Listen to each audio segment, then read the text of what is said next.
Mr. Speaker, I rise for a point of personal privilege. The gentleman has the floor. Mr. Speaker, members of the House, I hear our colleagues across the aisle, the gentleman from Charlottesville and the gentleman from Fairfax. The gentleman from Fairfax wants to talk about reality.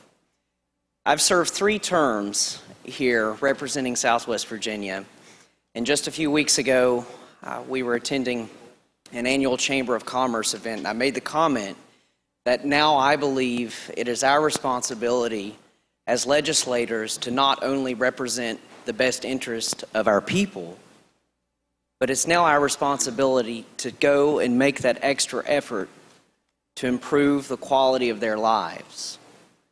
And earlier, the gentleman from Charlottesville made the comment that more needs to be done to diversify the economy in Southwest Virginia.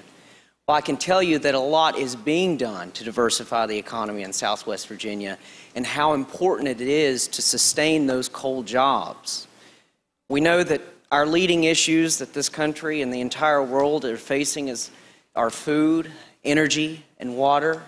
I can tell you right now that we're working on projects that could potentially create hundreds of jobs. But the only way that we're going to create those jobs are using the tools and the finances that we obtain through those coal and natural gas severance revenues to attract those industries, to keep them from going to other states such as South Carolina and Ohio. Earlier you made the comment that this is all about diverting attention. This is not about diverting attention. This is about people's lives. And the question that I have, and I've brought this up many times before, is where's the common sense? Where are the economics? Just look at the economics. I encourage anyone who's opposed to the coal tax credits or who's opposed to the coal industry or the natural gas industry in general, take a trip not only to Southwest Virginia, but go to southern West Virginia, go to McDowell County.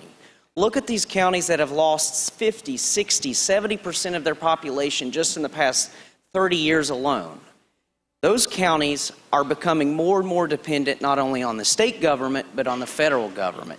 So when we start addressing budgetary issues in the future, when we talk about education, when we talk about transportation, know that as much as 60% or more of those coal and natural gas producing counties rely on coal and natural gas severance revenues. So the more that we take away for their ability to produce those revenues, just remember that's more that we have to commit from the general fund for those core functions of government. So thank you, Mr. Speaker.